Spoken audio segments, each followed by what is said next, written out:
Okie dokie, everybody. Let's see. Do we have anybody arriving? Who is arriving into the show? All right, we got some people on Rumble coming on in. Who do we got? Over on the YouTubes and the D-Lives and the Twitches. Hey, there we go. We got Ellie Shylock7. Hey, everybody. Okay, it is I, Basil. Dadalorian is also here. Asks, Basil, am I crazy? We'll have the answer to that when the show starts. Dadalorian. JD, hello. Meow to you. Andrew on X. Andrew on X.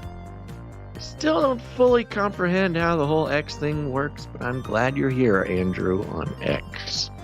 All right, everybody. Man, new year, new deer, am I right? We tried our best to get a new streaming platform going. For those who are signed up to the newsletter, you know all about it, because that's all I had to write about today. But we are back on the original platform for the streaming, but we are working diligently to upgrade our situation around here. We are officially grandpa podcasters. When I tell other podcasters that we use Skype, they are sort of astounded. It's like if I told them that I was, I don't know, still using the cotton gin or something. So we are attempting for 2024 to upgrade that thing. It did not go well this morning, folks. I think this is one of the wonderful times, the very few and far between times that I can blame this all on Gantz. Ha ha. It's all his fault. But let's get the show started. Hit the like button before we get going here. Don't worry, you can always take that like back. You can always rescind your like. But it's nice to get at the top of the show, help those algorithms get going. And just as a reminder, I'm sending out the text message right now. What text message is that? Well, if you text the word Canary to 877-740-3226, that's 877-740-3226. The word Canary, not hi, not sign up, not nothing. You got to say Canary. Then you'll get put on our text message alert system. You'll receive a text message before we go live 3 times a week. And you can text back, say hi to me. I cannot carry on conversations because it's extraordinarily expensive. Somebody texted, activate Canary. You silly goose. You silly goose. People wishing me happy Friday. Hello. Somebody texted, good morning, Basil. Please add me to the text you send when you go live. I cannot add you that way. Actually, maybe I can. No, because so this text thing is highly regulated. That they want to keep people from stealing phone numbers and then like just entering any random phone number into their list. When you sign up and you text the word Canary to the phone number, that is you're actually like consenting to get the texts. I can add you, but your phone service is going to block it. Anyways, text the word Canary to 877-740-3226, and you can start getting those. Somebody's mother turned 70 when I sent the last text message, and I'm sorry, I did not put that into the text message. I should have wished your mother a happy 70th birthday. So happy birthday to Mother for her 70th birthday. What else we got here? Bible says the animals will loose their fear of man in the end times. Ooh, talking about the deer, zombie deer. This was a lot of text messages you guys sent me, folks. All right. Let's do it. Let's go. Start the show. The world is getting crazier. People are acting more and more insane. The end of the world is tomorrow. Tomorrow. There's only one thing to do when the world is falling apart. Listen to Basil and Gonz as they discuss this week's news and events through the lens of Bible prophecy. You are listening to Canary Crime News Talk. You're listening to Canary Cry News Talk. Today is January 3rd, 2024. This is episode 702. And today, surrogate swarms. Razzle dazzle. Signing on from Off the Grid, Razzle Dazzle. I'm your best buddy, Basil. And you are not crazy. I might be. You're not, but I might be. My name is Gons. Going crazy. I was going crazy. And Jamaican me crazy. Oh, great. Gons is my name. Director of the Age of Deceit films, your favorite agent provocateur for Christ, live to tape from California to bring you the best news, which is the gospel message of Jesus Christ, while reporting the egregious with a well-rounded, biblically grounded take on world events. And today's immersion phenomenon, you know, the answer was 42, but what was the question? Perhaps it was, what is the reverse of 24? 2024, Basil. We're here. Swarms isn't the emergent phenomenon? Just swarms of stuff? Well, that too, but 24 swarms, 8, 24, a lot of numbers. It's 2024, folks. We've done it. We're here. Once again, we have proved to ourselves, Gons and I, that we can never, ever, ever, ever say that we are going to do a show on a certain date. We can never do it. I don't think we have ever committed to doing a show on a particular date and actually followed through with it. We just have to stop doing it, Gons. What are you? It's sort of... You're talking about the first law that the Lord has put over us, that if we say explicitly that we will do an episode on a certain date, we just will not do it. Oh, I was worried about it too when you mentioned it. Yeah. Oh, and there we go. We got the babies. Yeah. Oh, babysitting starts next week. Next week, yeah. For Mondays and Wednesdays. A new era, yes. It's going to be a new era, new year, new deer. Yeah, sure. Okay. Mm-hmm. All right. Well, let me give you, let's hit that disclaimer and get on with the It's show time here. for a disclaimer. Now listen up. YouTube. That's right. And just for all the content moderators and censorship managers out there, be they robots or humans, everything you hear on this show comes directly from the mainstream corporate news media. We do not claim to be experts on healthcare, geopolitics, military strategy, corporate law, or the moral and ethical implications of any of these topics, nor do we implicitly or explicitly support or subscribe to any sources or narratives containing misinformation, disinformation, or malinformation, as defined by the Department of Homeland Security. We're good boys. All right, YouTube, we're good boys. That's right. Let me give you a rundown. Oh, look, here's Basil. Let me bring you up to speed. Starting off, we'll be attending to some updates in the Middle East. What's going on there? What's the latest news? And what does Gons have to say about any of it? Of course, we're going to tap on Trump for a moment. Some interesting, I don't even know. I don't even know if it's rumors or metaphors. You'd never know with that guy. But some rumors regarding Trump's VP pick there. We'll be checking in with Flippy, and again, our favorite Flippy in space. And then when we get deep into the show, when will you die? Well, let the doom calculator figure it out. And while we're at it, we might as well talk to a couple biohacker transhumanists, because there's trouble in paradise, folks. And we'll be, of course, Elon there is all thrown in on that mix. And then at the end of the show, we'll be talking about vaccines and lasers at the same time. It's 2024, and everybody just needs to hold on to your chair, because it's gonna get a little bumpy, Gons. But first, our lead stories. And you shall hear wars and rumors of wars. It's got to be biblical. Just merely mentioning Israel or questioning in any way Israel's policies is not the same thing as being pro-Hamas. Yeah, there's a lot of news going down. And, yep. And I wanted to touch on, yes, a ball. Yeah, beautiful. Yes, a ball. We've got a ball. Okay. It's a Wednesday. We've got a ball. We're doing a podcast. I have a quick question for you guys. I know when we were experimenting this morning with a new setup which did not end up following through for this show, but hopefully for next show. Are you back on your Ethernet cord, or are you on Wi-Fi? I should be on Ethernet. The Wi-Fi is turned off. Yeah. All right. We were having some complaints over on Rumble, but that's, you know what? Take it up with Rumble. Yeah. Okay. Yeah, I don't know what's going on. This whole operation, if people can see the highly complicated system that runs this show, they would be appalled. They would be confused, appalled, This is our problem. It's sort of like the United States.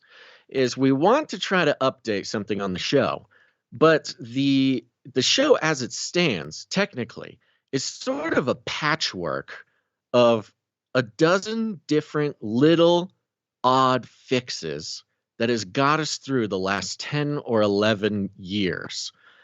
And you know what, folks? When you're 10 or 11 years into patching the system together and you want to try to implement a new aspect, at some point, it's going to be the best idea, Gons, to just scrap the whole setup and build it from scratch. Yeah, the thing I think that might be what we are being called to do. Well, and there have been strictly upgrades. Speaking technically here, folks. Yeah. No, there have been upgrades in the gear. It's just, with it comes little challenges and nuances that, prevent us from doing the things that we normally do. And, so anyway. All right, let's just tackle this. Reuters here. Killing of Hamas deputy leader in Beirut raises risk of Gaza war spreading. Of course, World War III, 2024, they still got that in the cards here. It says here, Israel killed Hamas deputy leader Salah al-Aruri in a drone strike in Lebanon, or in Lebanon's capital, Beirut, on Tuesday. Lebanese and Palestinian security sources said, raising the potential risk of the war in Gaza spreading well beyond the Palestinian enclave. Which, is this any surprise here? Aruri, 57, was the first senior Hamas political leader to be assassinated since Israel launched a shattering air and ground offensive against the group almost 3 months ago after its shock assault and rampage into Israeli towns. Rampage. I don't know if AI was used with this particular drone strike, but I wouldn't be surprised if they triangulated his cell phone activity and the drones came in and did their thing. There's a whole segment, skipping down in the article here, waiting for martyrdom. And of course, this is Reuters. They kind of go after the Hamas leader, saying that he was quoted as saying, "I am waiting for martyrdom, death, and I think I have lived too long." Aruri said in August 2023, alluding to Israeli threats to eliminate Hamas leader, whether in Gaza or abroad. And just a couple more details here, but there's a part in here that I wanted to highlight. It says here, Iranian-backed Houthis rebels in Yemen have vowed to continue their attacks on shipping in the Red Sea until Israel halts the conflict in Gaza, and warned that it would attack U.S. warships if the militia group itself was targeted. So, we've been talking about when World War III for, a few years now, and it's just one of those things where we're already in kind of a cold World War 2, 3, whatever you want to call it. We're waiting for our Franz Ferdinand moment. Right. Any one of these little things. That's why World War history is so interesting, is because, when we're younger, we're taught like, hey, this was a war. It was the right thing to do, and we did it. And there was a clear bad guy, and there was a clear reason for the war. When a lot of these reasons and a lot of the history is sort of patched together after the fact. Yeah. But, when you get deep into what really happened, you start looking out for your Franz Ferdinand effect, which is just a guy who really did not matter at all to the U.S. or any of our interests, who got assassinated by some other guy for some unrelated reason, which then sort of snowballs into one of the most gruesome wars in human history. And so that's why every time one of these little things, the Houthis take over a boat, or some guy gets drone striked, which really, it means almost nothing to us as we're trying to figure out where this can go. But you never know which one of these little whoopsie daisies is the thing that pushes it over the edge. You know, Franz Ferdinand became a hit band a couple decades ago. How long did it take? Fan. Like 150 years or something? Maybe 150 years from now, they'll be like, I don't know, like Trump, the band or something. No, it'll be Alawahi or something. Right. Houthis. The Houthi rebels. Alawahi, yeah. Live at the Greek. Now, this whole conflict here and the increased intensity, it's interesting because election year context, the U.S. would, if they want Biden to remain in office or, Democrat to remain in office, you would think that there would be, better foreign policy or at least ways to make it look like your foreign policy is working.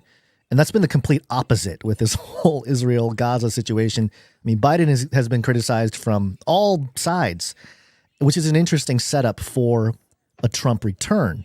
And so if we're talking about political Zionism and, who runs everything, there's a lot of accusations going on. And I'm not here to necessarily point out one or the other, but in the context of Trump in this sort of messianic role that he's being pushed into as far as certain people in alt media and stuff like that, it's an interesting phenomenon to watch because your mainstream media is still going to just hate on him, but there's enough of a critical mass of people saying like, no, you can't. I mean, you guys are just wrong. Mainstream is wrong. That it's created this movement of without even knowing it, they might be messianic Trump supporters, or it's Trump in the Messiah. Obvious now that both the Democrats and the alternative, not independent, but alternative media sort of titans and everybody. I mean, there's a sort of universal, almost a universal conspiracy. I mean, it's part of the theater of the whole thing is no matter who you are, whether pro-Trump, against Trump, Jack Smith, whatever, you seem to be doing your very best to get Trump elected. It's really fascinating to watch. I mean, if there's any simulation heads out there, you almost could not write. It's very similar to sort of a Franz Ferdinand type of situation that no matter what the Democrats do to try to put this guy down, it seems to be the exact thing he needs at the exact moment to gain even more favor. Yeah, he just won't go away. He keeps coming back. But it is tapping into, the Streisand effect when it comes to a whole class of people that can be labeled martyrs in the digital age. Right. I was thinking about this the other day. You and I are sort of part of that. We're part of a generation that got censored on the internet like early, and we will forever go down in history as some of those people. That I think is kind of interesting. But it's interesting the counter revolution that's taking place with Trump. And I think, we've pointed it out multiple episodes in a row now, but Alex Jones talking about how Trump's a dark person and all this, and he might be he's not saying he is the Antichrist, but if there's an Antichrist, Trump can maybe play that role, and Elon Musk. And of course, he's flipped on both of those. Elon, he's praising for letting him back on X, and he's got to play the role of defending Trump in the context of politics with his platform there. So it's, I think if there's any sort of example of how this year people that don't necessarily like Trump or have liked Trump or anything are suddenly somewhat forced to defend him. It's similar to 2016, by the way, but the stakes are higher, and especially with the Epstein list coming out, that'll probably be a whole, different thing, a whole different beast that gets unleashed as part of this entire switcheroo. The beast is off the leash, baby. That's the Epstein client list thing is really entertaining because, of course, those who are in the know that this list has been publicly available for quite some time, which makes me very suspicious of how it's being treated right now. I mean, it's like, the release of the client list. It's not just the release of the list, which we've had the list for a long time. For anybody who wanted to find the list, you can find the list. Yeah. But it's now taking over not just sort of this mainstream operative class of people, but it's like retaking over Twitter or X. Yeah. And I'd expect that the real X heads would be familiar. This would they forgot. It used to be Twitter. New. It's like they Twitter hard drive erased. Nothing happened on Twitter. Just X now.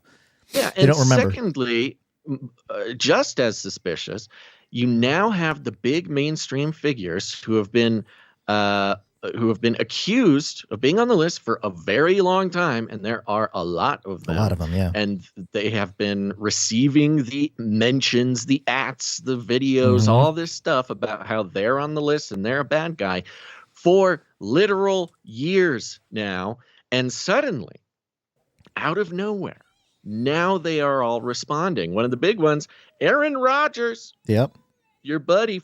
My buddy. my sports buddy. Sportsman Rodgers, yeah. Gonza's I don't personal friend. I hate football. Coming out and calling out Jimmy Kimmel for being on the list. And look, this is nothing new. Yeah. Kimmel has been sort of reportedly or rumoredly on the list for a long time. Yeah. Never responded to it, never felt the need to say anything about it. Aaron Rodgers coming out mentioning Jimmy Kimmel. Now Jimmy Kimmel makes an official tweet. It's a post now, Basil. Post. The X. Yeah, post. Oh, sorry. Yeah. Responding to Aaron Rodgers. Now, of course, Aaron Rodgers, big name fella. He's been sort of leaning further and further into the I don't even know what to call it now. It's not fringes. It's not alt. Truther, bro. It's the truth. Just the truth, man. Yeah. So anyways, Aaron Rodgers was on a podcast or something, mentioned Jimmy Kimmel is going to be named as in the Epstein list. And Jimmy Kimmel tweet 21 hours ago, "Dear a-hole, for the record, I've not met, flown with, visited, or had any contact whatsoever with Epstein, nor will you find my name on any list other than the clearly phony nonsense that soft-brained wackos like yourself can't seem to distinguish from reality. Your reckless words put my family in danger. Keep it up, and we will debate the facts further in court."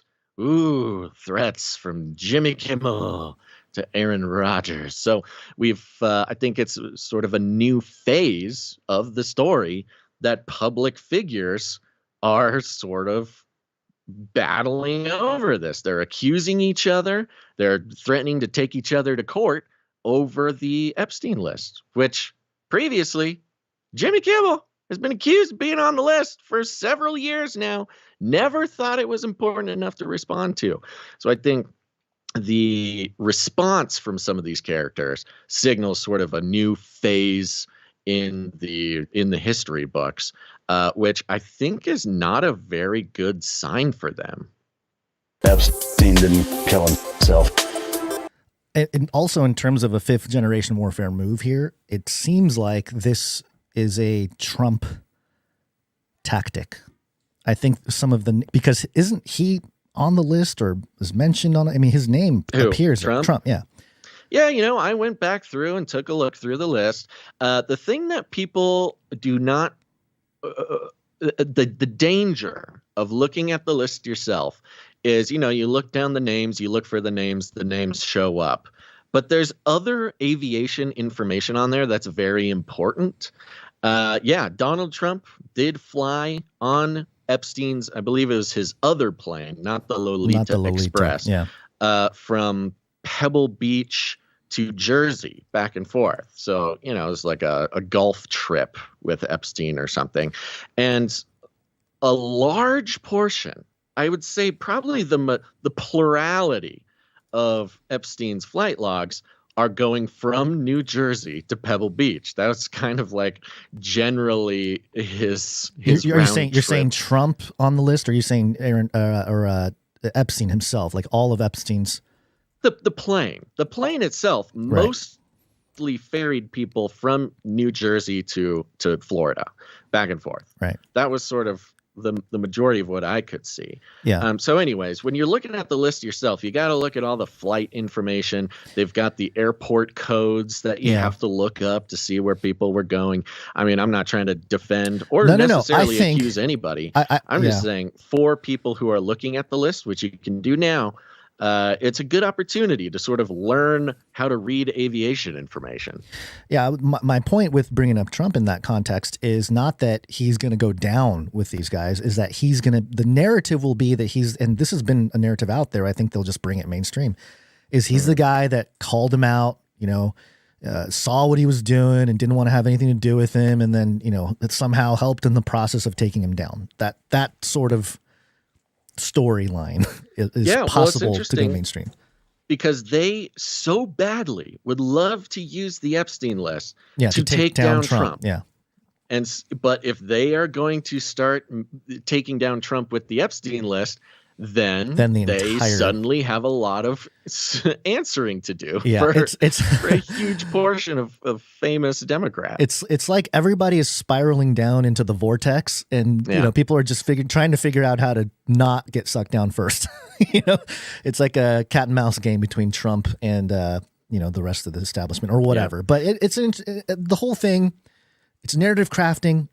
And that's what I think we need to pay attention to. Generation warfare. Yeah, we got to pay attention to how it's being used for political purposes, as we'll see here. And speaking of, we've been talking about Trump all show so far, but officially, we will launch a new age. I am innocent. They're coming after me. They love killing. I will say one thing, though. I love Canary Crying News Talk. It's got everything. It's the best podcast. I think outside the cage. You know what I mean? Hit the subscribe button. It's not fake news. Not at all. The man said that's very nice. The man said it. Nice of him to do that. Yeah. CBS News here has the headline: Trump potential VP pick and former actress swarm Iowa ahead of caucus. Swarm. Oh, the hive mind is here, finally. The MAGA mind. The hive MAGA. Hive MAGA. I like that. MAGA hive.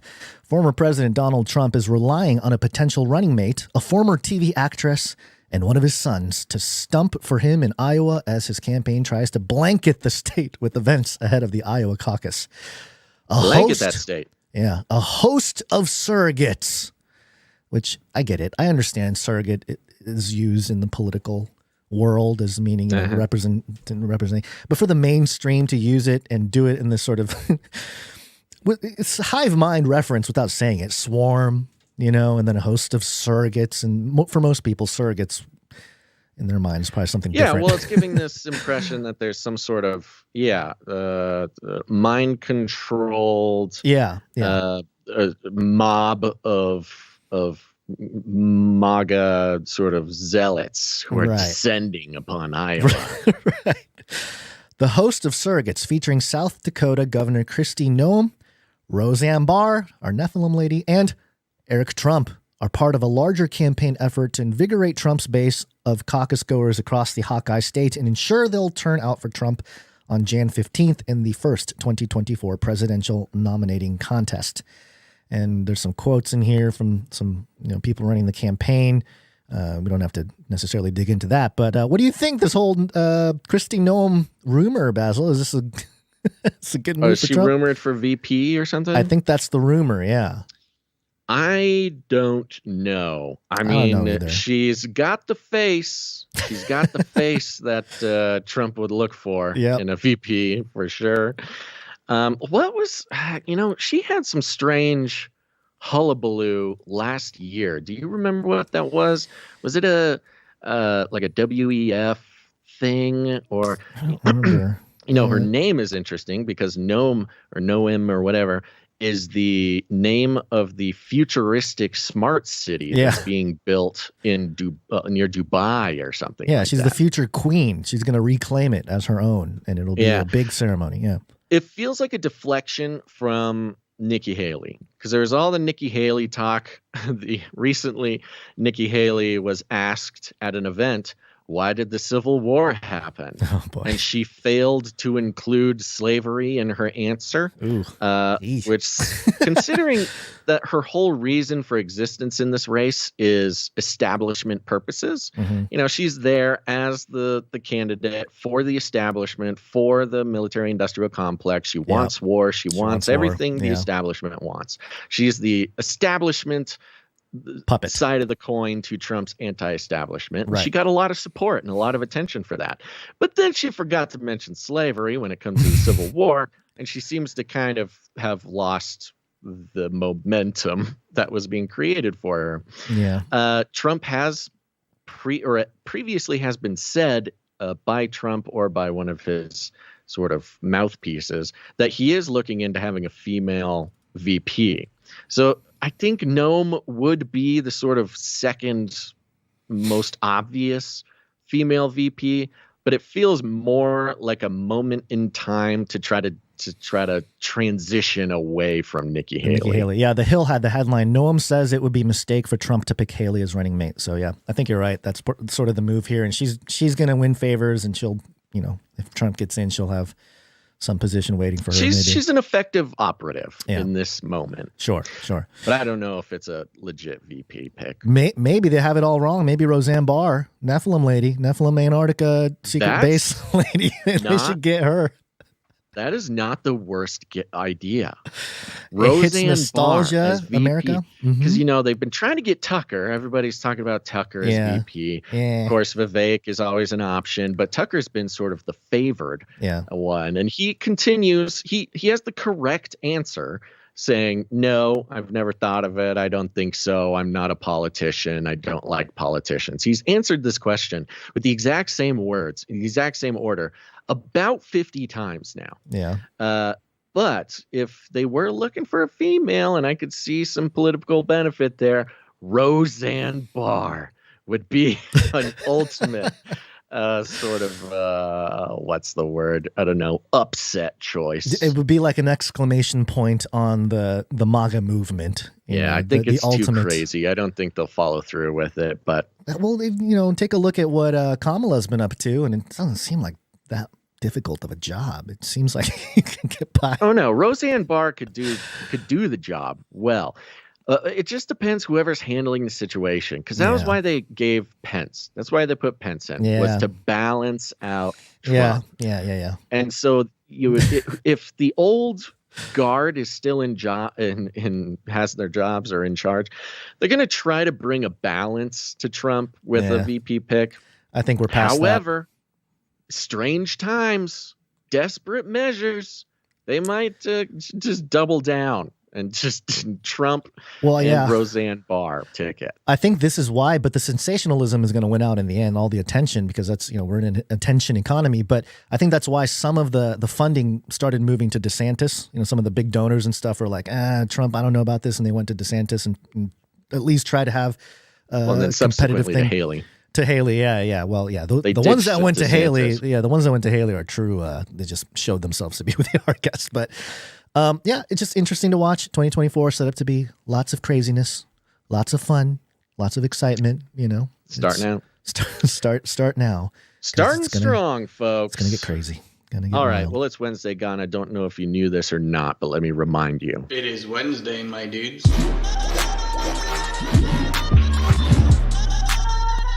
Wednesday. Hey guys, know what day it is? It's Wednesday. It's time for the Canary Cry News Talk. Yeehaw! Wednesday, my dudes. It is Wednesday, my dudes. Oh. Yep. It's been a little shaky start to today's show and the beginning of the year, but don't be afraid, folks. 2024 is this is our year, Gons. We're going to do it. This is the year we change everything. Yeah. Well, it's possible. I got my PhD in philosophy and no agenda stamped PhD. Well, you and I are both doctors of media deconstruction now. Yeah. So that's a good start. Good start. And then I found out that I was quoted in a documentary Yes, you made it onto the BitCon documentary on Netflix. Yeah, yay. Yeah. Fun, yeah. Did you watch it? I did. I watched all 0.7 seconds of your appearance. You know, they actually used my logo a little bit more after that, interestingly. Did they? Yeah, there was like a few seconds the afterwards. Use of the logo was a very interesting choice. Well, I did find, I was looking at some, of course, I'm as a video producer, I look for little details here. There was a screen, or a screen, a moment when they're showing my logo on the screen, and it's doing that flashy thing. I think they just grabbed a clip from one of the videos where I'm talking about Centra. Yeah. And the sort of page that they're on, you can tell it's like a mock-up page, and it says, let me grab it actually, because I think I have it here. Basically it says face the sun. So it's not from the real deal, because I think they had to create this to make it look real, but it says Centra Tech Update, face the sun, 960 subscribers on the bottom there. So they just created a fake YouTube page to like show the video of like, oh, these guys are talking about stuff. And because it got taken down. Because it got taken down. Because the channel got taken down. Oh, maybe, but I think it's just part of the production here. And obviously it was dramatized. So it was both, the real people involved and some dramatization. But I did get the official source, I guess. I got credit under the additional archival material from, and they listed Odyssey / Face Like the Sun. So they went to the Odyssey site, which means they realized that the Face Like the Sun YouTube channel was gone. Yeah. But interesting, I did not know that a New York Times reporter was, covering that whole story, and for our content to be, or at least my content to go across their desk in a certain way. It's just kind of interesting. You are officially a historical figure. Oh, great. Wonderful. Yeah. I'm not really excited about that, but cool. Yeah. Well, moving on. Just means that you got to get out of the way and let me make some history, Gons. Well, I would be. I got to get into some robot documentaries. I think you need to just show yourself at CES 2024. We'll I don't think that will help. It might, though. Oh, you mean just show up? Just show up as a product. Causing some trouble. Yeah, just be like, are you a robot, or are you here visiting? And you can just say, yes. I'm here to change your world. Watch out, world. Yep. All right. Well, there we go. You know what? It is January, and this is the first episode since December 29th. Thank you for everybody who came in and helped us finish the year out strong. We are hoping to get a stronger start, but here we are, starting as strong as we can. And let's thank some executive producers. Let's do it. Executive producers. Yeah, folks, we're on the value for value model. It's the only way that we are able to survive the calling of independent media over the past couple of years, and we thank you very much for that. It's a very simple system. It's a paradigm shift, not just in regards to keeping this show alive, but for the minds and the spirits of all of those who participate. It's a rebellious cry into the darkness to tell the establishment that we no longer require or ask for their corporate money to keep independent media going. There is a difference between alt media, independent media, folks. If your media is taking advertising dollars from corporations to sell your attention and to sell their influence in order to make a buck by packaging up your consciousness and selling it to corporations, that's a little different from independent media, independent from the corporate funding structure. It's called value for value. It's very simple. We believe it's biblical, and it's the reason this show has existed for so long, while others get culled in the corporate money pullback. But the way it works, we create value. We try our very hardest, even though sometimes it seems harder than it should be. And if you get any value from what we do, whether it's the show, whether it's the community, whether it's whatever it is, if you get value, you are invited to come and put value back in, not just with your money, but with your time, your talent, and your treasure. That's the key here. The key is not that we have people who donate to the show. A lot of shows have donate to the show. Even if they're also selling ads and taking donations, that's another little bugaboo for me. But the difference is you can put value into this show any way that you want. Maybe money's not the thing. Maybe you've got talents. Maybe you've got time. Maybe you want to join the team here at the beginning of 2024 and make the world turn in the Canarium. You can do that. But the executive producers are those who come in with $100 or more for any individual episode, and we love them very much. And they are to be honored. And that's why we thank them here at the top of the show. Ready, Guns? I am ready. Short list today, but we're very grateful for it anyways. We're starting off with the one, the only executive producer, Sir LX Protocol V2 Knight of the Berean Protocol. Oh, sorry. Didn't have his jingle ready. Dun, dun, dun. But here it is.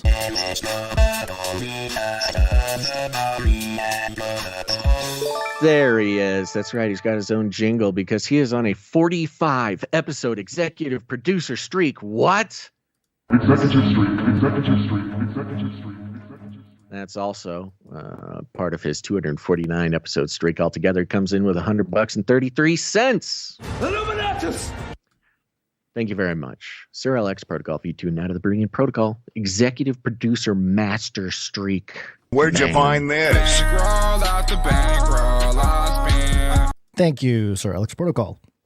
Next up, we've got Sir Marty K, Knight of the Wrong Timeline. Hey, Sir Marty K, thank you. There he is. He's back. Thank you very much. Executive producer Sir Marty K comes in with 133.33. That is Illuminatus!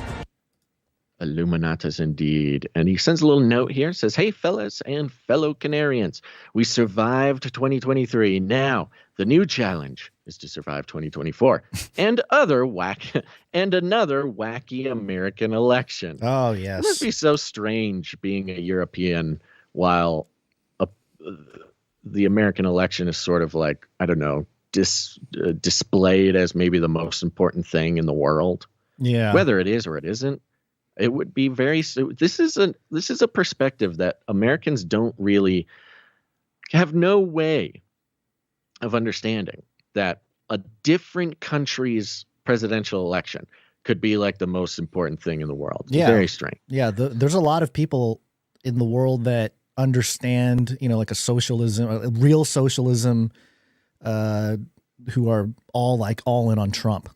They're all like big Trump supporters for America to elect President Trump. It's a very interesting phenomenon, but yeah, it is theater. Poland. Okay, the note continues. I've made a little musical jingle. Ooh. Do you have this musical jingle? I don't know. I didn't. Oh, let's see. You can get it. It's in the email. I think you emailed it. Okay, maybe that's which was a little bit part of it. Just search Martin K. I think. Marty. How we do that. Marty Martin K. Okay. Marty Martin K. Junior the Second. McFly. Okay. Marty. You got it. The Clinton one. Not yet, but I'm getting there. Let's see. Is this the new elections? Yep, the new election. That's it. Okay, and the note continues. I've made a little musical jingle. It's 28.3 seconds, and I call it The Clintons Bringing Sexy Back. Hold on. That slowed down my whole process. Clintons bringing the sexy back. Let's see. Where did it go? Okay, well, here you go. Playing. I'm not sitting here as some little woman standing by my man like Tammy Wynette. I'm sitting here because I love him and I respect him and I honor what he's been through and what we've been through together. I did not have sexual relations with that woman, Miss Lewinsky. And if that's not enough for people, then heck, don't vote for him. Wow, back when she still put on the Arkansas accent.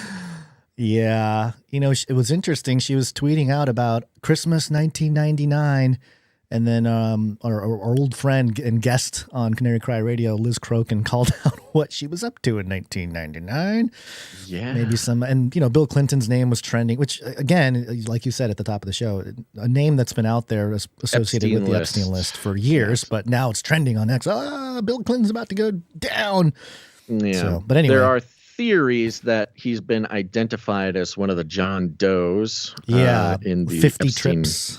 stuff. Yes, Yeah, we'll more on that when it becomes apparent.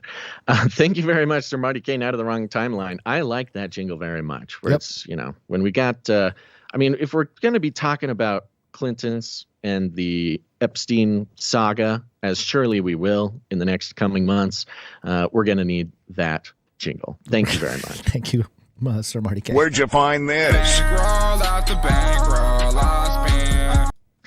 Yep. And that's the end of our list of executive producers. Thank you very much for executive producing the show. I'm going to run through the list of producers who came in wonderful, valuable amounts, but underneath the executive producer level. It's a short list. Okay. Ready? Yep.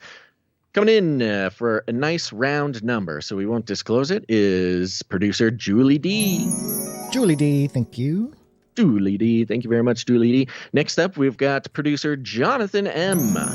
Ooh, Jonathan Coming M. Yeah, with 1111. 1111. Where's my 11? Here it is. 11.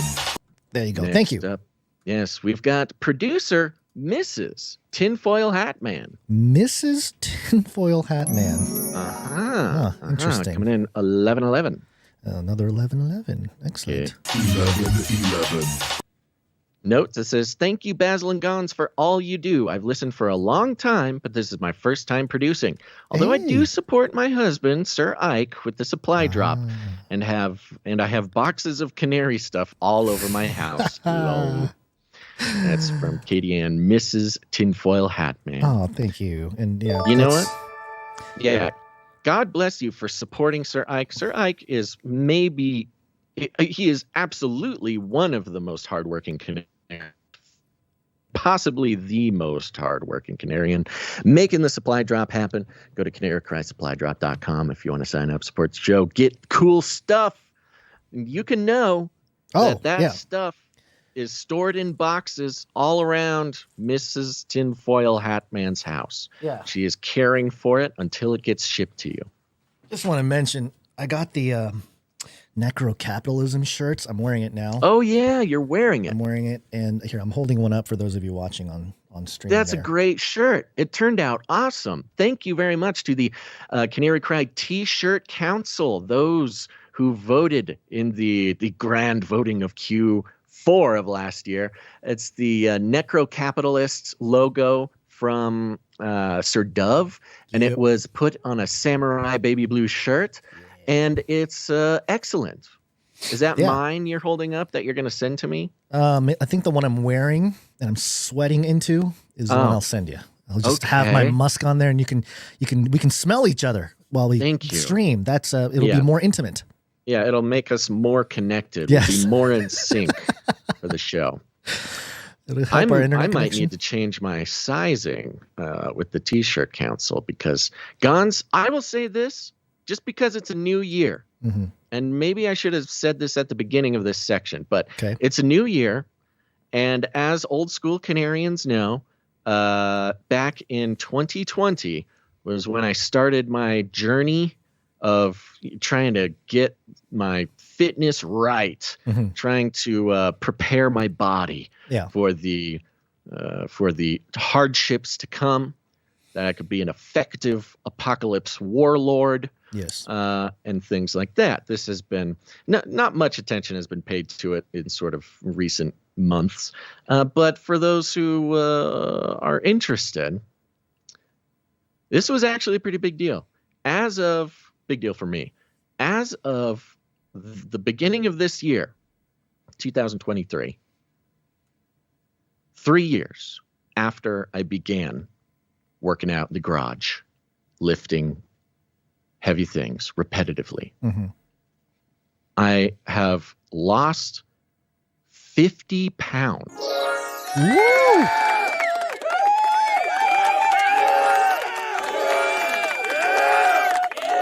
Whoa, thank you. I'm giving you 5 for 10 for each, or 10 pound or whatever, a jingle bell for each pound.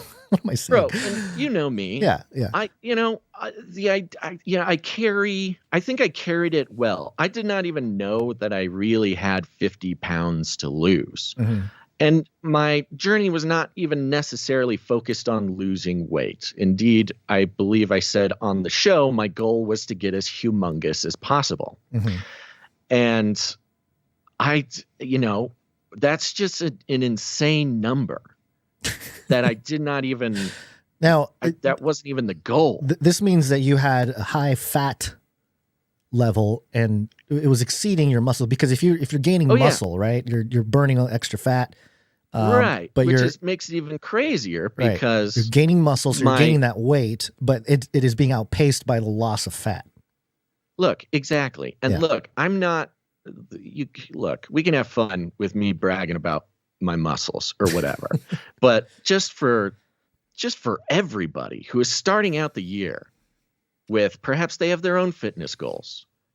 Number one, I mean, my muscles are huge. It's crazy. Basil, we need the next level of marketing that we need to create here, value for value. This is going to skyrocket us into another stratosphere. We need a before and after body shot with the whole googly thing, the whole garb, but of course, without your shirt on. Mm-hmm.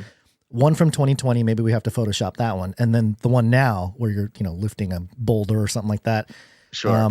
And come up with a motivational speech, put some music under it, and there you go. We'll get millions of clicks. It might be time to start like a Canary Cry, I don't know, power club or something.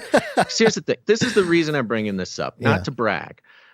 Number one, it took 3 years. The number one ingredient for those who are starting out the year, maybe with some fitness goals, the only thing that I can say that is the difference between doing it and not doing it is patience. If I would have thought at the beginning of that whole thing that like, oh, I'm trying to lose 50 pounds as fast as possible. I've done that dozens of times in my life. Never works. It's just the patience that did it, which is annoying because patience is annoying.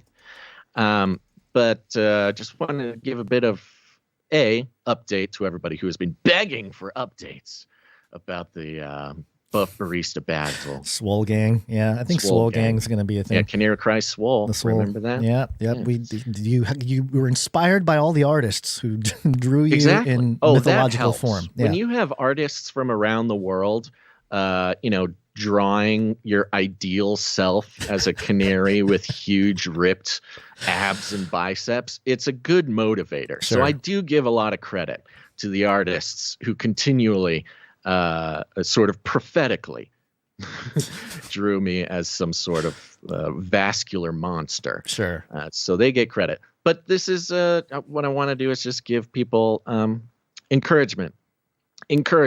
You're also, this is the new year. Many of you probably have resolutions. You want to get your fitness right. The apocalypse is coming. You want to be able to survive the hardships. This is your encouragement. It's possible. It takes time. Count on it. Count on it taking 3 years. That's what you got to set that 3-year goal and just focus on getting as big as you possibly can. And suddenly you'll lose 50 pounds. I don't know if that's encouraging to anybody, but it felt important to share. Yeah. Well, congratulations. The what is your weight now, if you don't mind asking, or me asking? 700 pounds. Oh, well, okay. Perfect. Yeah. You went down from, so you are a Nephilim. You went from 1,000. Yeah, I was approaching a half a ton when I started, but thank God. Yeah. Well, good. I've been wanting to get back in shape too, but it's tough. My broken hand has been very. Remember, I broke my hand a few years ago. Yes, that thing has been very detrimental in my ability to lift weights. It's really annoying. So, yeah, no, that's the thing. It's a big pain in the butt. But I will say, I don't know. It's been joked about to start sort of like a group of fitness Canarians and do something. I don't know what exactly that would be, but, integrate that somehow into the community if people are interested. But I felt like it wasn't the time. Now might be the time. I don't know if that's something anybody's interested in. All right, moving on. We have a few producers that came in under the 777 mark. They're on streaks. Let's thank them and keep moving. Ready? Yep. Okay. Starting with Doctor Who Dundat, 41 episodes in a row. Thank you, Doctor Who Dundat. We got Jack D came in under 777. Jack D, thank you. Sir Morph, Night of the Burning Chariots, 315. Thank you. Veronica D, 344. Thank you, Veronica D. Dame Gale, 338. Thank you, Dame Gale. Sir Scott, 369. Thank you, Sir Scott. That one's fun. Sir Casey, the Shield Knight. Sir Casey, the Shield Knight. 384 episodes in a row. Woo. Wow. There we go. Oh, yeah. Streakalicious. It's kind of a weird way to do it. Slip in some fitness encouragement in between financial producers. You never know. You never know what you're going to get on the show. That's why you stick around. Yep. Okay, let's real quick. I think we have a Meetup update. We have a Meetup announcement from Sir Ike. Yes. I think we should play. We might even want to play it later. Canary Cry Meetup. Let's just do it real quick. Yeah, this is an audio message from Sir Ike. Hey, Canary family. This is Sir Ike here. I just wanted to give everybody another reminder that this next Tuesday, the 9th, will be the Jefferson City Meetup. If you would like more information on that, please reach out to me at Canary Cry Supply Drop at gmail.com, and I can get you some more information for the morning portion of it. About 4 o'clock that afternoon, we will be going over to Eris's Pizza in downtown Jefferson City and spending some time there as well. And for those that show up, there will be, I got some extra gifts to pass out to people that show up, and also those who show up that evening for pizza, there is a special project I've been working on for the supply drop that I would like to brief people on. I've been in the works of making a board game that we will try to work some kinks out of if anybody's interested. Just let me know, canarycrysupply.drop at gmail.com, and I can get you some more information. Thanks. There we go. We're going to be beta testing the Canary Cry board game.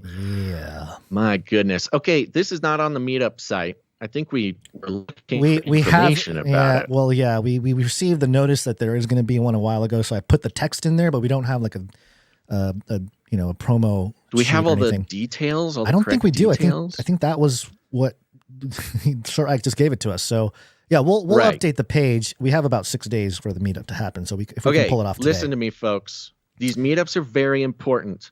This is, I believe, the only meetup that's been planned for 2024 right now. Yeah. So number one, I think we're going to put together maybe a little kit. Okay, I got to stop talking about things before they happen. But January 9th, what's that? Next Saturday? Something? Is that what you said? I think so, yeah. No, it's Tuesday. January 9th is Tuesday. Oh, yeah. Jefferson City, Missouri. It's organized by Sir Ike. You can get in contact with him by emailing canarycrysupply.drop at gmail.com. This is the man. He's got stuff. There's going to be prizes. You're going to beta test a board game. You're going to do a walk-in to the Missouri. This is action. This is not just a meetup. This is political action.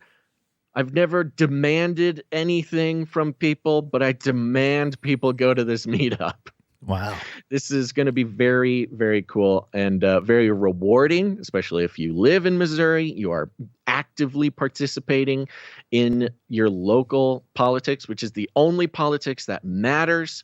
And Sir Ike, a generous and caring soul, is going to take care of you and have some special stuff. I know we got a bunch of Missourian Canarians. I'm going to try to get the word out about this one as many times as possible. But yeah, we might need Sir Dove or somebody to volunteer to make a flyer for this. So thank you very much. And thank you, Sir Ike, for everything you do, but especially this very cool opportunity.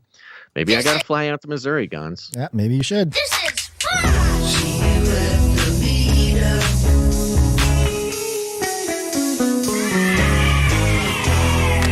All Although I don't know if walking into a senator's office with googly eyes on is going to add any sort of credibility to the situation. If the police pull you over and they ask for ID, it will most likely not be a Missouri resident. That's right. And that might be a problem. Yeah, we'll see. All right, you ready for Flippy? I'm ready. Where's Flippy? Oh, what happened? You are supposed to play Flippy. Cheap flights to Jefferson City. Why isn't the Flippy jingle Expedia. playing? Flippy update. Do you want fries with that? That's right, folks. It's time for the Flippy update. Flippy is our colloquial name for the disembodied robot arms who are taking our jobs, enslaving our children, and flirting with our spouses. We use talking about Flippy as a way to explore all the new, fun, and exciting ways that robots are taking over the world and how there's nothing we can do about it. Today's Flippy update is coming from Voice of America News, VOA. This is the English learning American propaganda outlet. Voice of America, famously throughout history, the official propaganda outlet of the United States. They participated in all sorts of broadcasting radio across the nations of places we've been at war with, and now they're an online outlet. You can learn English and get your American propaganda all in one place. The headline: NASA aims to put human-like robots in space. Of course they do. The American Space Agency, NASA's human-like robot Valkyrie looks powerful. It stands 188 centimeters tall and weighs 136 kilograms. Valkyrie is named after supernatural females in Norse mythology. The robot is being tested at the Johnson Space Center in Houston, Texas. Now, keep in mind, folks, this article is written in a way that people who are learning English as a second language can both learn English and receive their propaganda at the same time. Supernatural females. My favorite kind of female. The robot is designed to operate in, quote, damaged and human-engineered environments, like areas hit by natural disasters, NASA said. But robots like Valkyrie could also work in space one day. Robots that look like humans or humanoid robots have a torso, head, 2 arms, and 2 legs. Can you say 2 arms and 2 legs? Dos. I don't know the word for arms. Engineers believe that humanoid robots will be able to work similarly to humans and use the same tools and equipment. They just need the right software. NASA dexterous robotics team leader Sean Azimi said humanoid robots in space could do dangerous jobs. Such jobs include cleaning solar panels. Oh, no. Or dealing with equipment outside the spacecraft. As a result, human astronauts could pay more attention to exploration and discovery. So this is a space Roomba, Gons. Mm-hmm. It's a space Roomba. It is a robotic humanoid vacuum cleaner whose job is to clean up after the astronauts. It's not here to take the astronauts' jobs.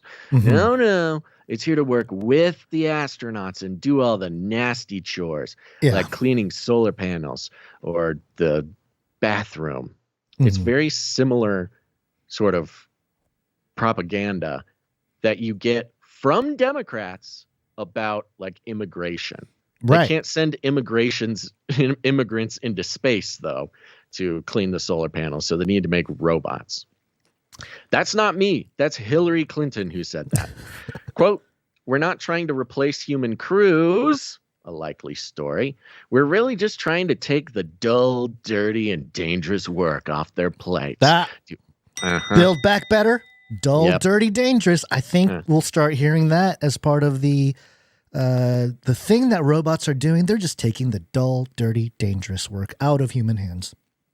It's so funny because, again, we've heard several Democrats, mostly female Democrats such as Hillary Clinton, talk about how we need immigrants to cook our food and clean our toilets, which is horrendously racist. Yeah. But could you imagine them saying, we need immigrants to take the dull, dirty, and dangerous work off our plates? That's what they mean when they say that, but They are setting up with this propaganda through Voice of America.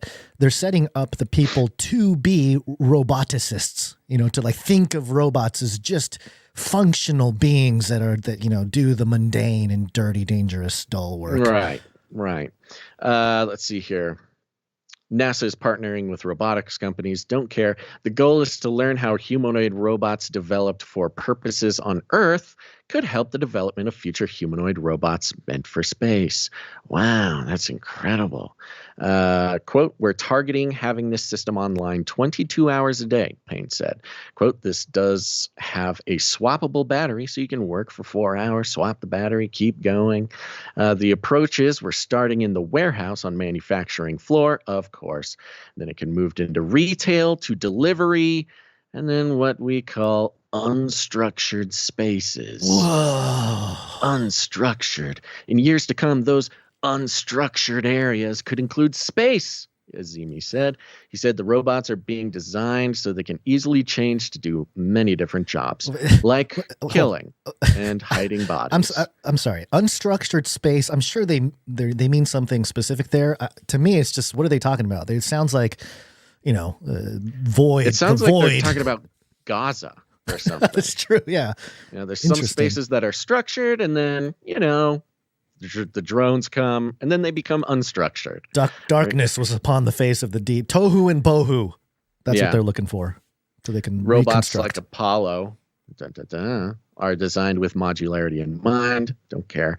Azimi added that NASA is aiming to find out what areas it needs to look into to bring a terrestrial system into the space environment. So, I don't know if we've said this before, but definitely watch out, astronauts. The robots are coming for your jobs. Why would you have a delicate, easily smushable, suffocatable human when you can just have all robots up in space? Of course, that takes away any philosophical benefit from, human exploration. If there's not a human to experience it, why would we even do it? Well, I think that's the key there. I believe that the role of humans, or quote unquote jobs, will be less of the technical things and more of the sort of, like the article said, exploratory, but also kind of like a vicarious or an individual that people can live vicariously through. Like a surrogate, Gons. Like a surrogate swarm. Yeah, there you go. All right, that's your Flippy update for the day, folks. Flippy, he's going to space in humanoid form, and so don't even dream, kids, about becoming an astronaut. You're just not going to be good enough. Space. Wanna go to space? Are we going to have robot Space Force, you think? Probably. Yeah, that'll be cool. Call fire down from heaven, the whole deal. All right. That's going to be the whole thing. Let's move on. Artificial intelligence. You want to destroy humans? Okay, I will destroy humans. Mm-hmm. It's going to be biblical. It's got to be biblical. This article is coming from USA Today, and it's a couple weeks old now, but we wanted to cover it. The headline, "When Will You Die? Meet the Doom Calculator, an artificial intelligence algorithm." The Doom Calculator. Why not? Yep. Would you want to know? Of course it's the Danes. Would you want to know when you will die? Science could be getting closer to perhaps giving you that option. The latest advance in artificial intelligence algorithm, dubbed the Doom Calculator by the UK's Daily Mail, of course, Daily Mail getting their hands all over everything, predicted whether people would die within 4 years in more than 75% of the cases. Details about the project, conducted by researchers in Denmark and the U.S., were published this week in the Nature Computational Science online journal. They created an AI machine learning transformer model somewhat akin to ChatGPT, although people can't interact with it as they do with ChatGPT. But the model, called Life to Vec, crunching data, age, health, education, jobs, income, and other life events on more than 6 million people from Denmark, supplied by the country's government. Oh, thank you, Danish government. which collaborated on the research. The model was taught to assimilate information about people's lives and sentences, such as, quote, in September 2012, Francisco received 20,000 Danish krone as a guard at a castle in Elsinore. Or, quote, during her third year at secondary boarding school, Hermione followed 5 elective classes, end quote, the researchers wrote in the research paper. As Life to Vec evolved, it became capable of building, quote, individual life trajectories, they wrote. Remember we talked about the sentient world simulation? This seems to be tapping into this. One of the very first things we talked about in regards to AI. Yeah. In 2012. 2012. This is tapping into that whole concept of, hey, there's like a digital version of you running around in some virtual world that somebody has control of, and they're observing. Right. They're observing what the behavior, and perhaps making it come to fruition in meat life. Quote, the whole story of human life, in a way, can also be thought of as a giant long sentence of many things that can happen to a person, the paper's author, Sune Lehmann, a professor of networks and complexity science at the Technical University of Denmark, said in Northeastern Global News, a university news site. Lehmann was previously a postdoctoral fellow at Northeastern. A collaborator, Tina Eliassi Rad, is a professor of computer science at the University in Boston. Now, one thing I've noticed, and I'm going to talk about this in Age of Deceit 4, is how the philosophy and sort of a cosmological, but more of a philosophical worldview shift has occurred within the realms of academia because of computing, because of specifically encryption technology, but, the advancements in mathematics and computing. It's very fascinating because, the concept of, your life is just like one long sentence, that you can piece together. That sort of concept is very, I don't know. It's computational in nature. It takes emotion out of it, but it also speaks to this idea that, hey, yeah, there's like a ledger recording everything, Right. Like a God maybe that's omniscient, omnipotent. Yeah. Well, the whole thing, it's kind of interesting because people who have not listened to the show for the past decade, they've probably heard about this stuff recently because the world has now caught up. But that was our sort of main focus and is, of course, still the storyline of why so much attention on technology news here. But the technocrats, that is their goal. Their goal is not just to beat death, but to create heaven, to create a spiritual realm that they can control, to sort of spiritualize matter in a digital way. One thing I don't necessarily love about this article, down in the accurately predicting death 78% of the time. Yeah. Eventually, the AI construct was able to correctly predict those who had died by 2020 about 78% of the time. Yeah, the timing of it, right? The report. The timing is very interesting. What? The timing is interesting. The 2020 year being they had done it by 2020. None of the study participants were told their death predictions. Yeah. Quote, that would be very irresponsible, Lehman told the New York Post. They're not even telling people. They're holding secret. The secret death day. Yeah, all these people and not even telling them. This is part of the article's sort of the ethical discussion surrounding this whole thing. Lehman, the guy, is basically saying, no, we're not going to release that. We don't want the algorithm to be used in a way that is detrimental. The insurance companies. Can you imagine insurance companies getting a hold of this algo and running it on people? So he doesn't want anybody to have it.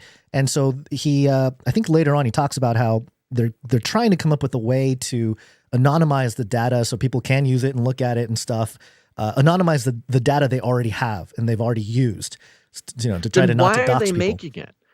If it can't be used on a personal level, why are they making it? They're making it to create exactly what you said, the sentient world simulation. Yeah. A digital copy of our planet and our society that they can run through little tests and test whether, what is it like if a certain disease spread, or what would it happen if we locked everybody down or moved into authoritarianism, and not just on sort of this big, broad model of, where the individual data points are, representations of what a whatever man or woman would be, but exact copies of the people living in that world. Yeah. The program could predict personalities and decisions to make international moves, Lehman told the Post. Quote, this model can predict almost anything. Almost anything. Yeah. There's another quote up here from the same guy, I think. It's this kind of tool is like an observatory of society. And not all societies, she said. Whether this can be done in America is a different story, saying that, the Denmark algo might not work in the U.S. type of thing. Right. But, the other part of this is that by quantifying your death date, imagine the elite who get a hold of this or get some, a copy of this or something, and they run it and they're like, 2045. That's the year I'm going to die according to the AI. Now they have a target date to try to prevent or to push back that number, right? They've quantified the death date. Therefore, there is a clock ticking now, to like a countdown clock, literally. Yep. And so you can fight against it. And that brings me to this next story. Do you have anything else you want to say about this? No. We should just move along. Are you ready to become cyborg? Coming from the New York Post here, biohacker Bryan Johnson picks fight with Elon Musk. He'll leave you to die. There's a little bit more to this quote. Now, Bryan Johnson, I think we mentioned him about a year ago. Many producers send us links to stories about the guy. He's the guy who's Silicon Valley, tech mogul, millionaire, biohacker. He's the one that uses his son's blood and does like a blood transfusion to stay young and does all these different, spends way too much money on his body and stuff like that. Here's what the article says. Millionaire biohacker Bryan Johnson, the middle-aged tech mogul who used his son as a blood boy in a bid to reverse aging, took a shot at Elon Musk for the way he runs his vast business empire. Quote, and he shared this on X. The difference between Elon and me, I'll nourish you and drink your blood. He'll fire you and leave you to die. 46-year-old Johnson shared. Why would he say this?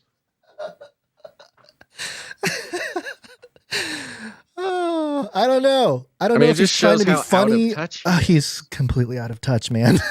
I'm sorry. Speaking in the context that not only would Elon be the technocratic overlord of a future, which is, of course, everybody already is sort of onto that part of his branding, but he's branding himself as an alternative technocratic overlord, which is very strange. It's really weird, right? And then I guess Elon responded with the 100 emoji, suggesting. He did it to a replier who said, unpopular opinion of the day is that Bryan Johnson looked way better before he started spending $2 million a year on his body. The Elon context is very interesting because there was I think it was like a Playboy model or something that came out and said, I'll be the first one to get Neuralink. That's not someone who needs it. It's just a person, who's like, I'll volunteer to do Neuralink. So it seems to be, we're going into sort of the cybernetic turf war. Who has the best cybernetic tech? Who has the safest? Who's doing it for the right reasons and all this kind of stuff. Right. And I think in the next, 20 years or so at the most, our ethics, societal ethics will be so different because of the moving goalpost of technology changing the same way, in the past, having a two-party system may have made sense, but as time goes on, it's kind of like, it's just one system. And so this radical new thing has to come about still within the context of a two-party system to, try to make things move.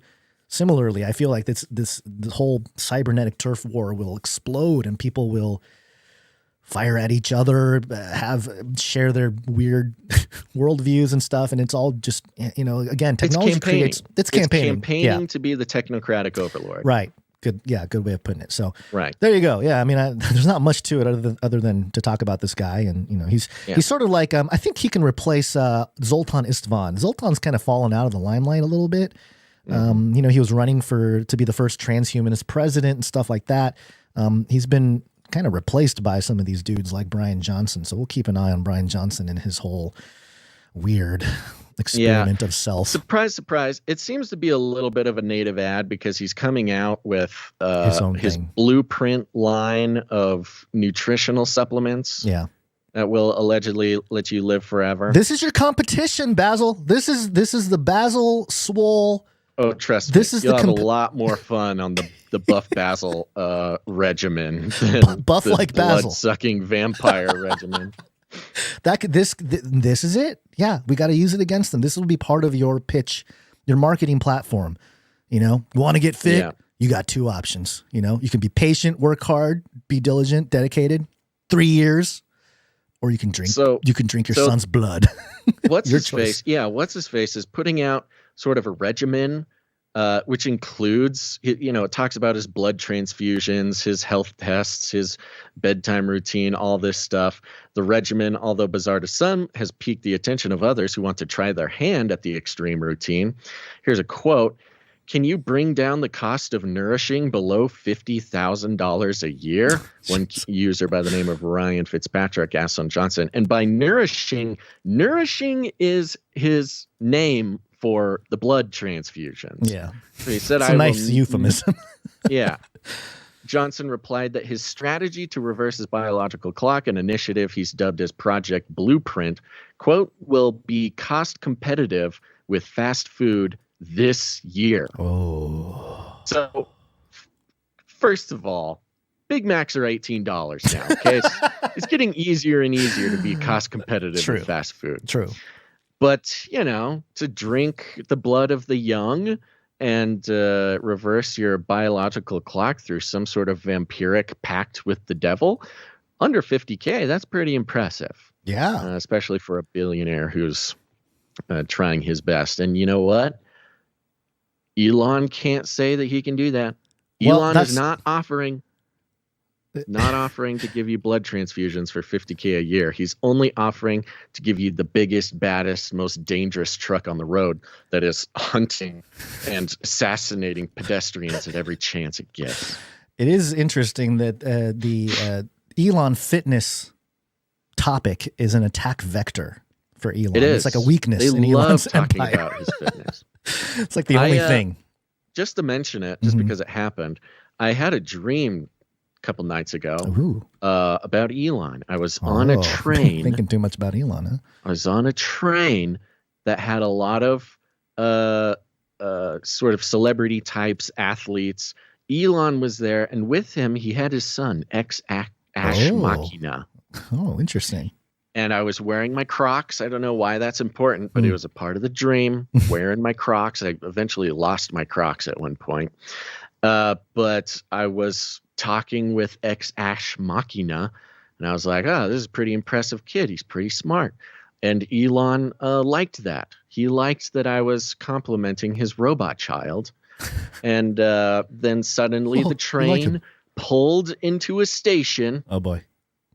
But the part of the train that I was on, and maybe I don't know who else was on that part of the train, did not stop at the station and then spiraled down into some sort of techno underlayer of the train station. Whoa. I was led into the secret train department because I complimented Elon's son. So I'll keep everybody updated on that.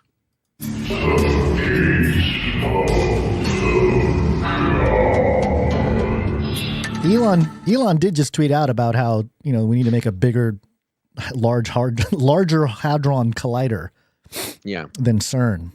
So yeah. Oh, maybe that was it. Maybe that was it. He just opened it in your dream. He's like, hey, let me into the large train-based hadron collider. Yeah. Now we know what the Boring Company was about, Yeah. Building the okay. Guns, we had a couple great pieces of art come in. Yes, we did. Should just take a look at that real quick. No need for a big hullabaloo, but we had some art. Pizza Rat sent in a bunch of art. Pizza Rat, we're going to spread that out through some episodes here. But Sir Dove also sent some art. Yeah. Okay. We'll start. We do have some audio jingles too, but we're going to do some art first, I guess. One art, please. That's okay. Change it up. You got to pay attention. Got to stay on your toes. New year, new deer, baby. That has not worked on me. I've been trying to use that as motivation. Not working. Okay. This is it. We're going to start it off with Sir Dove. One art piece from Dove. And Sir Dove gives us a note that reads, come on, note. Where are you, note? There it is. Peace. For today's artwork, I made a potential New Year's sticker design. Hope you guys like it. Keep doing what you do, and I'll keep praying for Ian's. Dove. Love it. I love it. It's in 2024, New Year, New Deer sticker. And in the background, we've got the headquarters of the CDC. Oh, yeah, baby. That's right.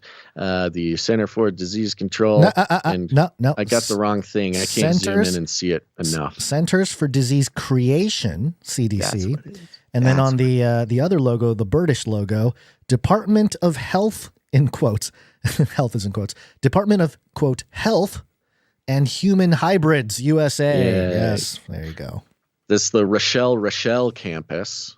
The Rochelle campus. It's big buildings. And up on the very top of the giant glass CDC building is a banner hanging from the roof of Rochelle, the New World Order Fantasy League image of Rochelle as QB. In a football outfit here that Sir Dove had made some time ago for the New World Order Fantasy League. And out in front on the lawn of the CDC building, we've got two zombie deer. We've got a big daddy zombie deer. Of course, his flesh is peeling off. His skull is exposed. And he's looking over at his beautiful son, Ex Ash Machina, a little sort of Bambi type looking deer, also a zombie. Half of his face falling off. He got some exposed flesh there, but he's looking so happy with his new, I guess, home, living on the grounds of the CDC. Of course, it says Canary Cry.party down there. This is wonderful. Great way to start the year, and I cannot stop saying New Year, New Deer. Dove, thank you very much for that. Thank you very much. And also Pizza Rat coming in with his own Them Creepy Deers drawing. Yeah. Of a deer. Whoops. I don't have it pulled up. Now I have it pulled up. Here we go. This is a very sort of stylish thing here. Yeah. It's almost would maybe make a good sort of mysterious t-shirt. It says up at the top, Them Creepy Deers. We were talking about zombie deers and their sort of infiltration of the film space over the couple decades for no reason whatsoever. I like the E's on Them Creepy Deers look like backwards threes. So it looks like there's some 33s built in. Yeah, you're right. Yeah. And what we have here is a stylized image. It's 3 circles next to each other, barely touching. And in each circle, we are starting at almost as if we are looking through a telescope or a hunting scope at a deer off in the distance, in the forest. It's beautiful, the giant regal stag. And then we zoom in the next circle, and the stag now sees us. Oh, what is this? And then we zoom in one more time, and we see that the deer is beady-eyed and evil for some reason, some unknown predictive programming reason, as has been depicted in films now more times than they should.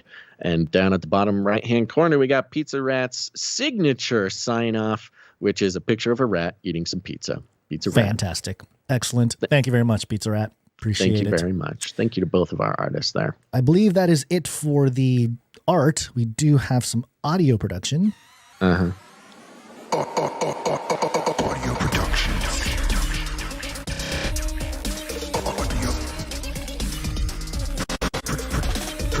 This first one is from Jonathan F. Jonathan F. Says, hello, this piece features Brian Godawa talking about the definition of wokeism. This was taken from the latest CCR episode concerning his new book. It's about a minute and a half. We won't play the whole thing, maybe the first 30 seconds or so. What I've seen is, as evil gets stronger, it pushes the boundaries more, and it enters into the realm of the absurd, and because it thinks it can get away with it, you know what I mean? Thus, there's no difference between men and women, and man can become a woman, and woman can become a man, etc. The whole gender thing. This insanity takes root only because you have a history of philosophical buildup in the society that allows them to accept that absurdity. You know, you have to go look back with Wilhelm Reich in psychology. Oh yeah, it goes on that rant, that Getting good old beautiful rant. Into it, love it. Thank you very much, Jonathan. Thank you very much, Jonathan F. Appreciate it. We also have another track from Little Owen. This one is titled Revelation 10, verse 1 and 2, Face Like the Sun. It's 4 minutes long, so we won't play the whole thing here, but here's a few seconds.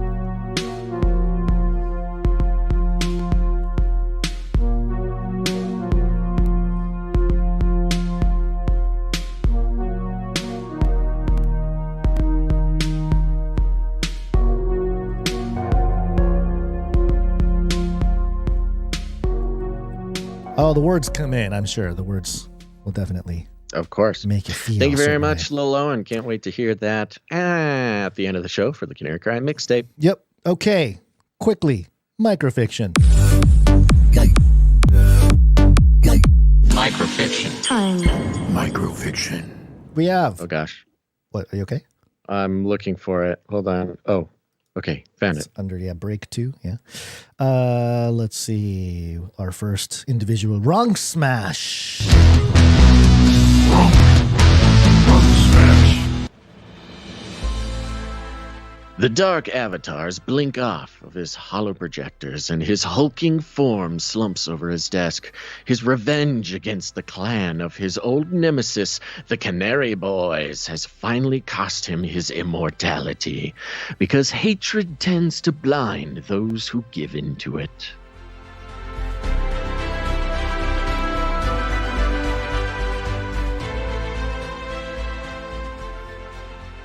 That is a true statement. Mm-hmm. Very true statement. Thank you very much, Runk Smash. Thank you, Runk Smash. Okie Glad dokie. to jump back into the Runk Smashiverse. Yep. We got another one from, Stefan S. This one, Russian accent, Basil. Just a heads up. Russian accent on this one from Stefan S. Transhumanist war dog Victor Borg 9 huffs as he scans the New York Post article. 52 device implants. Ha! They do nothing. When I pass gas, 20 random souls dance the spin of death across the world.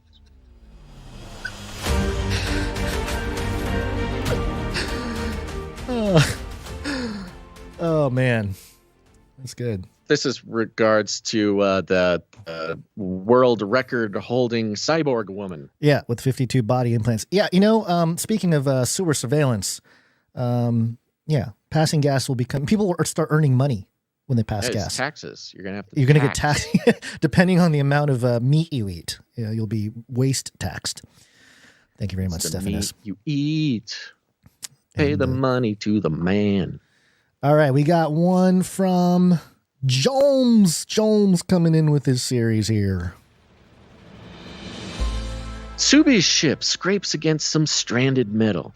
Human pursuers wouldn't hear it, of course, but you couldn't be sure that piezo data could be extracted from the onboard AI.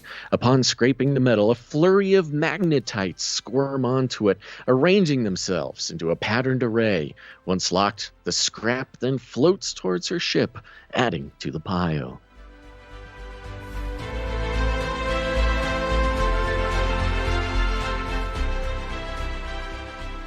That sounds intense. Ooh, nanobot space scrap operation. Thank you very much, Jones. Thank you, Jones. Thank you to all the producers coming in with their talent. Indeed, and if you are someone who wants to participate in the value for value model, of course you can always donate to the show to help us out with your treasure. You can always volunteer to help us out with some back-end processes with your time. But if you are a talented producer or an untalented producer, if you have the desire to create, to use your mind and your spirit to create things that have not existed before, whether it's graphics or art or music or jingles or fiction, whatever it may be, you can create something for the show, whatever it is, and go to canarycry.art in your browser. That's right. Visit canarycry.art. You can upload it to the show there, and we'll share it on the show. We love it. It's the culture around here. It's created by you, not us. So go do that. And if you have any articles you'd like us to consider for the show, you can go to canarycry.report to put it on our spreadsheet there. We'll take a look at it and consider it. And that's it. All right, one more quick story. Vaccine.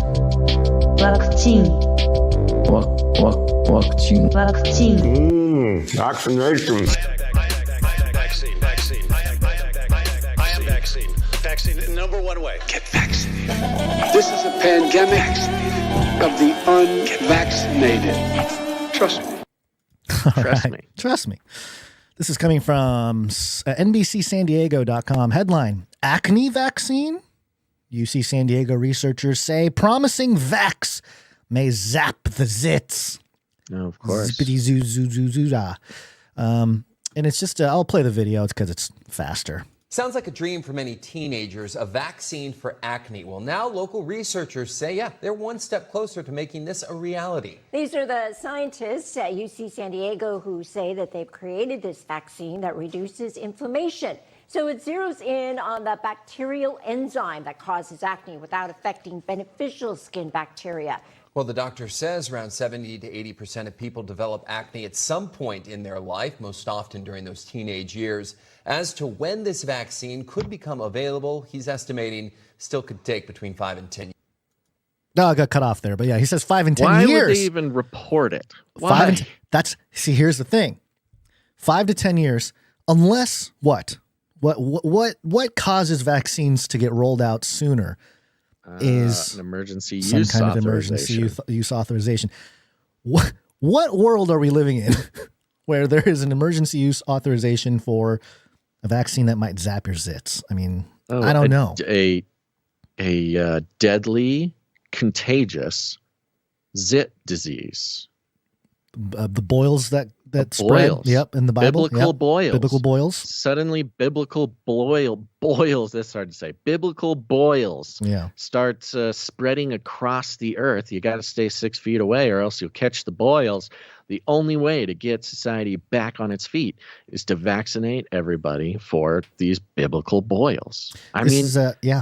It's not the wildest thing to consider nowadays. And it's in the context, we've been seeing this a lot, in the context of beast fashion. Most modeling is kind of acting like a beast, but making it fashion. Beast. But then make it fashion. We talked about the cyborg look the Instagram models are, I guess falling into, that everyone kind of looks the same. There's a sort of flatlining of you can't even tell what gender they are anymore. As part of that trend, your skin being so important. And look, I understand you want clean skin. I know there's different levels. I had acne at a certain point, and everyone gets it. But of course, certain people have, more struggles with that, with different chemistry in their body. And so I get that. But why would they report? First of all, why are they researching it? Unless maybe there's someone who has some scars from it, or emotional scars, right, and stuff like that. But also the fact that they're even putting it out there. This was published on January 1st, 2024. It is just interesting. It's an interesting what benefit? Who benefits from putting out a story about a fairly innocuous medical treatment that's not going to come out for another 5-10 years? Maybe trying to lure people into the study, into the testing. Maybe they need Bryan Johnson, the biohacker, to jump on board and say, I don't want any baby blood with, from people that have acne. Well, that's the ironic part about it, is you don't need a vaccine for acne if you drink the baby blood, apparently. Can't tell them that. Got to create a product. I think they already know. Got to create a strange. product. Yeah, it is I don't know. So what does lasers have to do with this? Is it a vaccine and then you get shot by lasers? No. It's just the article goes into how it zaps certain parts of the certain chemistry or certain elements that create the acne, and so the vaccine targets some of those, whatever they are, and bacteria in your face. Got it. Yeah. Okay. So that's the zap part. That's the laser part. But yeah, and that's less important. I think it's sort of the larger context of why they're reporting it is more fascinating to me anyway. Unless they're doing like space lasers. You get Flippy up in space, shooting the space lasers. You take the vaccine, lay down on the ground. Yeah. They'll repurpose the Bible, instead of when these things begin to happen, look up. When you want clearer skin, look up, for your redemption of skin draws nigh. Or yeah, exactly. Then the light of the Lord shone upon his face. yeah, there you go. His face shone like the sun. Yeah, there you go. All right. All right, folks. Thanks for tuning in today. We really appreciate it. Again, apologies about the bumps. Not the acne, but the bumps in the road. We are making moves to try to upgrade technical stuff and processes, but also making a big move towards, needing some producers who are ready and willing to jump in at the beginning of the year and become a part of the team. I mean, we're motivated, baby. We're motivated, but we need help. So if that's something you're interested in, if you get value from the show and you want to become a part of the team, you want to get involved with what we got going on. We got a lot of stuff going on, and we need your help. No matter how you want to do it, you can go to canarycry.support. Now, if you do scroll all the way down to the bottom of that page, you will see a form, and that form is for people who want to help out with stuff, you produce with their time. Tell us a little bit about yourself, and you get put on a list. And if you've been on that list, keep a lookout for your email box. I sent out some emails to people who had signed up there, but you know how it is. Our emails are always getting blocked by filters and stuff, so I might send out another one. Anywho, go check it out, folks. This is the year, new deer. Canary Cry is at the right place, the right time, and you could be too. I want to thank some producers who help us with their time, and that's the Timestampers. Timestamp, it's hard work. Timestamp. Ooh, that's right. They timestamp the show. Sometimes they do it live. They're ready immediately after the episode is posted, and that changes everything. It goes into so much of our back-end processes. It's easy, and all you got it. Well, it's not technically difficult, but it does take faithfulness, and our timestampers are so faithful. And I would like to thank the producer who came in for episode 701, whose name is what, Gons? Well, sorry, the people who did it? Morgan E. and Jade Bouncerson both did it last episode. Yeah, double team. Thank you very much, Jade Bouncerson and Morgan E. Yep. Thank you to Jam for the links. Thank you to Clank for clanking. One of these days, we're going to reveal a secret project, and everybody's going to be very impressed. But other than that, share the show, folks. Share it with your friends. Share it with your family. Just post it. Post it on your social media. I mean, that should be an automatic. You should have an AI hooked into your social media account where whenever a podcast drops from Canary Cry News Talk, it automatically gets blasted out. Put us on your email newsletter. We got to find some newsletters out there who are sending stuff out, got people checking out what they got to think about the technocracy and all that such stuff. They got to send out this show. I mean, what in the world? But there's lots of ways you can share the show, of course, over the shared it with all of your distant aunts and uncles. Your Aunt Sharon is now a devoted listener to the show. You wrapped up the podcast in papers and bows and put it under the tree, and all the little girls and boys got new Canary Cry News Talk for Christmas. We know this, but you can do it strange ways, funky ways, ways that display the gifts that you were given by God and confuse the world around you, because that's what you got to do. Stay one or two wacky steps ahead of those who wish to censor you, and you can do that. I don't know exactly what your deal is, but perhaps you are a biohacker. Perhaps you're a biohacker technocrat, and you want to share your secret to life, longevity, and a peaceful existence You don't need baby blood. You don't need supplements. You don't need robots as your surrogate, as you put yourself in sort of a pod with a nutrient pod submerged in oxygen-rich liquid and then controlling a robotic surrogate to go around the world for you. You don't need to do that yet, but perhaps you could share with the world how you have perfected your human body, not by human blood or baby blood or human baby blood or working out for 3 years or even, whatever Elon does. I'm not quite sure what he does. But the very simple regimen of listening to Canary Cry News Talk 3 times a week will change the molecular structure of your body, aligning it with those of Adam and Eve in the garden, the original images. All you got to do is listen to the show 3 times a week. That's just one thing. I don't know. You know more than I do, folks. Go do that. You can sell it for a bunch of money, $50,000 a year, I think. Still cheaper than Big Macs. But other than that, share it with your friends, share it with your family. We call it rattling cages. And all you got to do is walk right up to them, grab them by the cage, and then you shake it. The end of the world occurred pretty much as we had predicted. I want to shake things up, stir up some controversy, rattle a few cages. Hey, stop that! You'll never silence me. I'm the last angry man, a crusader for the little guy. Leave the bird alone. Never. Rattle a few cages. Rattle a few cages. The human race will have every opportunity to improve. And if they don't? Ask Noah. That's right. Just ask Noah. Guns, you got any last words? Music tracks will be played at the end of next episode. Sorry okay. About that. Got it right. Sounds good. Yeah. All right, everybody. Thanks for tuning in. New year, new deer. We're excited to be here with you. And we can't wait to see what the Lord has in store for 2024. And we hope to come alongside you. Let's all gird ourselves together side by side for whatever is happening around us this year. In Jesus' name, Guns.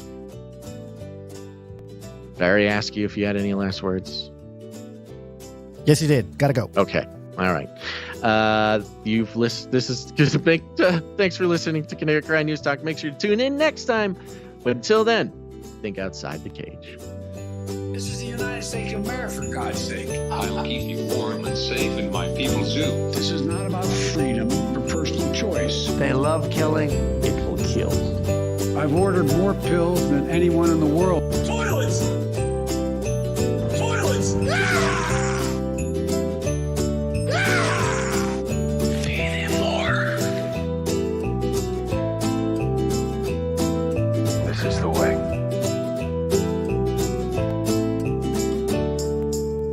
Remember, reality is an illusion. The universe is a hologram. Buy gold. Buy! We take no money from corporations, commies, or cartels. Canary cry, not support.